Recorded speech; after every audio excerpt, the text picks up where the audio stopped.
प्रिय छात्रों, topper board में आपका स्वागत है। यदि आप पैरामेडिकल 2025 में सफल होना चाहते हैं तो ये वीडियो आपके लिए बहुत महत्वपूर्ण है। इस चैनल पर पॉलिटेक्निक और पैरामेडिकल का पूरा तैयारी कराया जाएगा। अभी आप पैरामेडिकल का हिंदी से पूछे जाने वाले प्रश्न देख रहे हैं। पैरामेडिकल में हिंदी से क्या क्या पूछे जाते हैं। पैरामेडिकल 2025 के लिए हिंदी का सिलेबस। पैरामेडिकल 2025 के लिए टोटल नंबर ऑफ क्वेश्चन 15 रहेगा हिंदी से, जिसका सिलेबस भाषा एवं व्याकरण, संधि, समास, पर्यायवाची शब्द, विलोम शब्द, अनेक शब्द के बदले एक शब्द, तत्सम, तद्भव, उपसर्ग एवं प्रत्यय, मुहावरे, बर्तनी शुद्धि, वाक्य शुद्धि, रस, छंद, अलंकार, अनुच्छेद, रचना एवं रचनाकार, अपठित गद्यांश, ये सभी पैरामेडिकल के लिए हिंदी का सिलेबस है। पूरी तैयारी करने के लिए टॉपर बोर्ड यूट्यूब चैनल को सब्सक्राइब करके प्रत्येक वीडियो का सबसे पहले नोटिफिकेशन पाएं, जिससे आपका कोई भी वीडियो मिस नहीं होगा। अब आगे देखते हैं आज मुहावरे में कौन कौन सा इम्पोर्टेंट है, वो सभी आपको कराया जाएगा। पहला मुहावरा है अपने मुंह मियाँ मिट्ठू बनना, मतलब अपनी प्रशंसा स्वयं करना। इसको वाक्य में प्रयोग करेंगे। अपने मुंह मियाँ मिट्ठू मतलब मिट्ठू बनने वाला व्यक्ति का सम्मान नहीं होता। जो खूब मियाँ मिट्ठू बनता है उसका लोग सम्मान नहीं करते हैं। नंबर 2 है अपना उल्लू सीधा करना, मतलब अपना मतलब निकालना। इसको वाक्य में प्रयोग करेंगे। आजकल के नेता अपना उल्लू सीधा करने में लगे हुए हैं, यानी वोट लेकर के चंपत हो जाते हैं। नंबर 3 अपना सा मुंह लेकर रह जाना, मतलब कार्य में असफल होने पर लज्जा का अनुभव करना। वाक्य में जब इसको प्रयोग करेंगे, योगेश अमित के बहकावे में न आया तो वह अपना सा मुंह लेकर रह गया। नंबर 4 आँखों का तारा होना, मतलब बहुत ज़्यादा प्रिय होना, यानी अत्यधिक प्रिय होना। नंबर 4 आँखों का तारा होना मतलब बहुत ज़्यादा लोकप्रिय होना, अत्यधिक प्रिय। वाक्य में जब प्रयोग करेंगे, संदीप माता पिता की आँखों का तारा है। नंबर 5 आँखें दिखाना मतलब क्रोध करना। एक वाक्य में प्रयोग करेंगे, एक तो टक्कर मार दी, उसके बाद आंख दिखा रहा है। नंबर 5 आस्तीन का सांप यानी कपटी मित्र, जिसको कहते हैं धोखेबाज मित्र। वाक्य में प्रयोग करेंगे, रवि अकेला तुम्हारे लिए आस्तीन का सांप बना हुआ है, हर जगह तुम्हारी निंदा करते रहता है। निंदा करना मतलब बुराई करना। नंबर 7 आँख में घी डालना, क्रोध को भड़काना। कोई गुस्सा है और उसको और भड़का दिया, इसे कहते हैं आग में घी डालना। माँ, जैसे एग्जाम्पल के रूप में, माँ बेटे में झगड़ा हो रहा था, बहू ने माँ की कमियां गिनाकर और आग में घी डाल दिया, इसको कहते हैं आग में घी डालना। नंबर 8 नंबर है ईंट का जवाब पत्थर से देना, मतलब मुंह तोड़ जवाब देना। इसको शुद्ध रूप हिंदी में बोलेंगे, दुष्ट की दुष्टता से बढ़कर दुष्टता करना। यानी वाक्य में जब प्रयोग करेंगे, कारगिल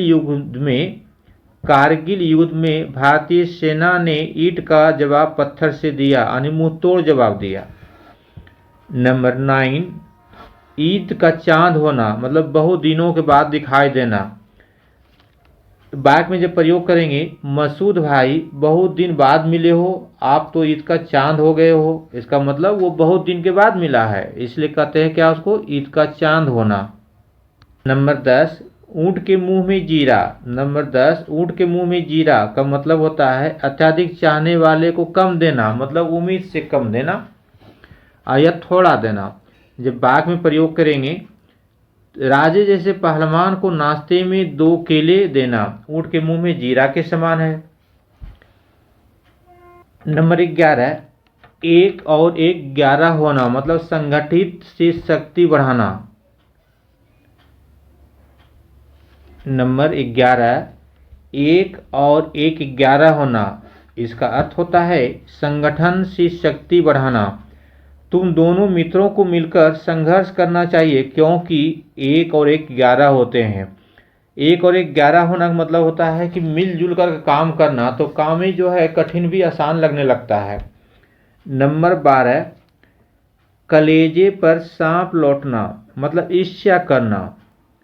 वाक्य में जब प्रयोग करेंगे, अमित का उच्च पद पर चयन हो जाने पे रवि के कलेजे पे सांप लौट गया मतलब जलन होने लगा। कोई अगर आगे बढ़ जाता है, उसके सगे संबंधी या पड़ोस वाले जलन महसूस करने लगते हैं। कान भरना मतलब चुगली करना होता है, मतलब इसको चापलूसी करना भी कहते हैं। जब वाक्य में प्रयोग करेंगे, चापलूस लोग किसी न किसी के विरुद्ध अधिकारियों के कान भरते रहते हैं। जैसे छोटे पद पे जो लोग होते हैं, बड़े लोगों को खुश करने के लिए उनके बड़ा कान भरते रहते हैं कुछ न कुछ बोल करके। है कोल्हू की तरह दिन रात काम में जुटे रहना। बहुत लोग को देखते होंगे, तो जब वाक्य में प्रयोग करेंगे, मोहन सेठ जी की दुकान पर दिन रात काम कोल्हू की बैल की तरह कार्य करता है, फिर भी उसे समय से पारिश्रमिक नहीं मिलता है, यानी पेमेंट नहीं मिलता है। चिराग तले अंधेरा होना मतलब सर्वाधिक उपयुक्त स्थान पर किसी गुण का अभाव। तो इसको जब वाक्य में प्रयोग करेंगे, कल रात थाने में पुलिस अधिकारी की गाड़ी चोरी हो गई, सच है। चिराग तले अंधेरा होना मतलब जहां सब कुछ है, सारी सुविधा उपलब्ध है, फिर भी वहां कुछ का कमी हो जाना। पुलिस तो लोगों को खुद सुरक्षा करता है, लेकिन उसी गाड़ी चोरी हो जाना मतलब चिराग तले अंधेरा होना। कल की ही बात है, दिल्ली में एक अवध ओझा सर IAS कोचिंग कराते हैं। उनके कोचिंग के सामने उनका गाड़ी टोयोटा लगा हुआ था, दिन में 12-1 बजे लगभग, और चारों चक्का खोल करके भाग गया चोर। इसी कहते हैं चिराग तले अंधेरा होना। अगला है छक्के छुड़ाना मतलब बुरी तरह हराना। छत्रपति शिवाजी ने मुगलों के छक्के छुड़ाए। आसमान एक कर देना, इसको जब वाक्य में प्रयोग करेंगे, प्रयास करने में कोई कसर नहीं छोड़ना। जैसे बहुत सारे छात्र होते हैं, जमीन आसमान एक कर देता है सफलता पाने के लिए, उसी कहते हैं कि जमीन आसमान एक कर देना। जब वाक्य में प्रयोग करेंगे, तो मैंने अपनी अंग तालिका खोजने में जमीन आसमान एक कर दिया मतलब पूरी कोशिश कर दिया। अगला है 18 नंबर, ढाक के 3 पात मतलब होता है सदा एक सा रहना मतलब सब दिन एक सा रहना है, कुछ भी परिवर्तन नहीं होना है। अनपढ़ को उसके हित में बात समझाना व्यर्थ है, क्योंकि वह तो वही ढाक के 3 पात है मतलब उसको समझाने से कुछ फायदा नहीं होता है। अगला है तलवे चाटना मतलब चापलूसी करना। अब वाक्य जब प्रयोग करेंगे, तो इसका होता है अपनी नौकरी बचाए रखने के लिए सैन्य अधिकारियों के तलवे चाटता है। ये जनरली वो लोग करते हैं जिनके पास काज करने की क्वालिटी नहीं होता है, लेकिन वो चाहते हैं कि बदनामी ना हो, इसे लेकर के वो तलवे चाटते रहते हैं, यानी मतलब बड़े अधिकारियों को चापलूसी करते रहते हैं, बड़ाई करते रहते हैं।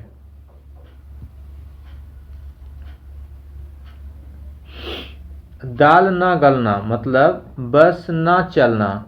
इसका मतलब होता है कोई भी आदमी आपके पास है, उस पे आपकी मर्जी नहीं चलता है। इसको वाक्य में करेंगे, अब तुम यहाँ से चले जाओ, अब यहाँ तुम्हारी दाल नहीं गलेगी मतलब उसका काम यहाँ पे नहीं होगा। काला होना मतलब संदेह होना, शक करना। इसको जब वाक्य में प्रयोग करेंगे, दरोगा जी आजकल थाने नहीं जाते, अवश्य ही दाल में कुछ काला है।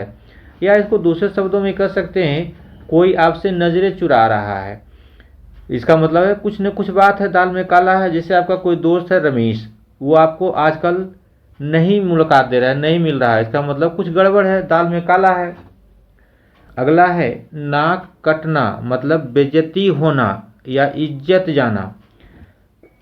इसको जब वाक्य में प्रयोग करेंगे, दुराचारी पुत्र के कारण अखिलेश की नाक कट गई मतलब किसी का बेटा नालायक हो जाता है, जिसके कारण से बदनामी होती है, इसे कहते हैं नाक कटना मतलब बेइज्जती होना या इज्जत जाना। नंबर 23, नाक रगड़ना मतलब खुशामद करना। वाक्य में जब प्रयोग करेंगे, दिवाकर ने प्रिंसिपल के आगे बहुत नाक रगड़ी, तब जाकर के उसके बेटे का एडमिशन हुआ। मतलब इसको यूं कह सकते हैं, अगर आप में क्वालिटी नहीं हो और काम निकालने के लिए खुशामद कर रहे हैं, इसी कहते हैं नाक रगड़ना, खुशामद करना। 24 9 2 11 होना मतलब होता है कि भाग जाना। भाग में प्रयोग करेंगे, बिल्ली को देखते ही चूहा 9 2 11 हो गया, यानी भाग गया। यानी कोई बड़ा शिकारी को देख करके छोटे जो है शिकार भाग जाते हैं डर के मारे, उसे कहते हैं कि 9 2 11 होना मतलब भाग जाना। अगला है पीठ दिखाना मतलब पीछे पड़ना। पीठ दिखाना मतलब पीछे हटना।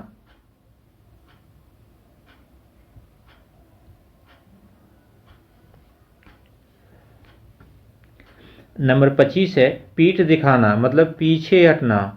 जब वाक्य में इसका प्रयोग करेंगे, वीर योद्धा युद्ध के मैदान में कभी पीछे नहीं हटते, इसी कहते हैं वीर योद्धा युद्ध के मैदान में कभी पीछे नहीं हटते हैं। जैसे सेना को ट्रेनिंग दिया जाता है, कदम अगर आगे बढ़ गया तो पीछे नहीं लौटना है।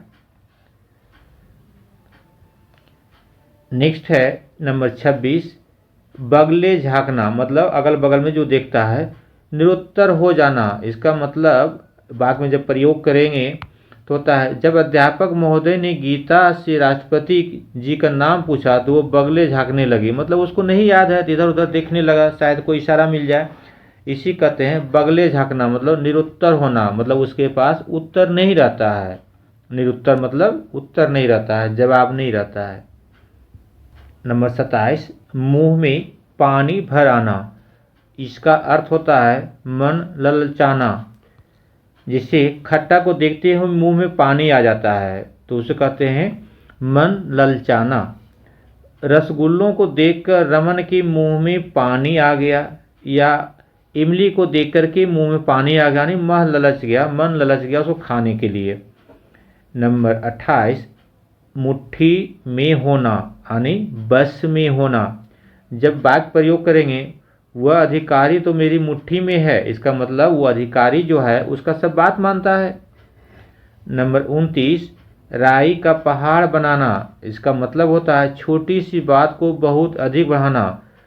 कोई छोटी सी गलती कर दिया और उसका बढ़ा चढ़ा करके बोल करके झगड़ा करा दिया, इसे कहते हैं राई का पहाड़ बनाना, मतलब छोटी गलती को निकाल करके बड़ा बना दिया। इसको जब वाक्य में प्रयोग करेंगे, उसने जरा सी बात को बढ़ा चढ़ाकर राई का पहाड़ बना दिया। लकीर का फकीर होना यानी पुरानी बातों पर चलना। मतलब कुछ लोग होते हैं जो हमेशा पुरानी बातें को पकड़ करके रखते हैं, इसे कहते हैं लकीर का फकीर होना यानी पुरानी बातों पर चलना। हमें लकीर का फकीर नहीं होना चाहिए, बुद्धि से विचार करके काम करना चाहिए। अगला है होश उड़ जाना। होश उड़ जाना मतलब घबरा जाना। अपनी कुर्सी के नीचे फन फैलाए बैठे काले सांप को देख करके मेरे होश उड़ गए। कोई आदमी बैठा हुआ था और उसे कुर्सी के नीचे अचानक सांप निकल गया तो वो अचानक क्या हो गया, घबरा गया, इसी कहते होश उड़ जाना। सिर उठाना मतलब विरोध करना। सिर उठाना का मतलब होता है विरोध करना। आतंकवादियों ने सिर उठाया तो कुचल दिए गए। जब आतंकवादी आंख दिखाया यानी सिर उठाया, उसका क्या हुआ, कुचल दिए गए, उसको मार दिए गए। नंबर 33 सिर पर सवार होना। सिर पर सवार होना इसका मतलब होता है पीछे पड़ना। अब क्या है, वाक्य में हर काम के लिए वो सिर पे सवार रहता है, हर काम के लिए वो सिर पे सवार हो जाता है। इसका अर्थ होता है कि कोई भी काम बोला और जब तक काम पूरा नहीं हुआ पीछे पड़ा हुआ है, इसे कहते हैं सिर पे सवार होना।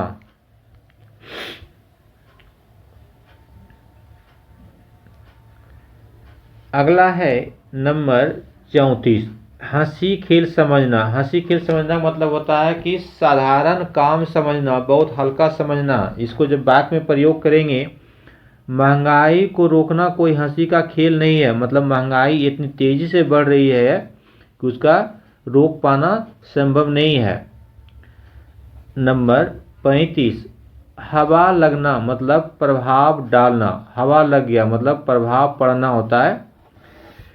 अब जैसे क्या है, कोई कहीं पे गया और वहीं के रंग में, वहीं के वातावरण के अनुकूल में ढल गया, इसको कहते हैं हवा लग गया। आजकल बहुत सारे गांव में बोलते हैं बच्चे को जो पटना में रहते हैं कि उसको पटना का हवा लग गया है। तो इसको वाक्य में कैसे बनाएंगे? वह रोज नए फैशन करता है, उसे नए जमाने की हवा लग गई है। नेक्स्ट है अगला, हाथ साफ करना मतलब पैमानी से लेना। इसको वाक्य में कैसे बनाएंगे? उसने सारे माल पर हाथ साफ कर लिया, मतलब सारा सामान जो है हाथ साफ करके ले लिया।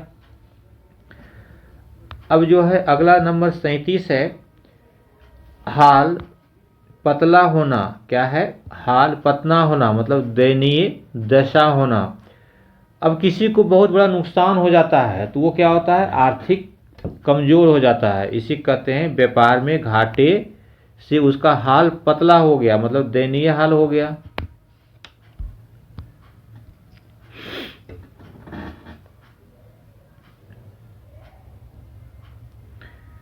नंबर 38, हुलिया तंग होना मतलब परेशान होना। अब इसको वाक्य में कैसे बनाएंगे? हुलिया तंग होना मतलब परेशान होना। उसके नालायक बेटे ने उसका हुलिया तंग कर दिया, मतलब उसको परेशान कर दिया। अब है अगला 39, हुलिया बिगाड़ देना मतलब दुर्गत करना, मतलब उसको तहस नहस कर देना।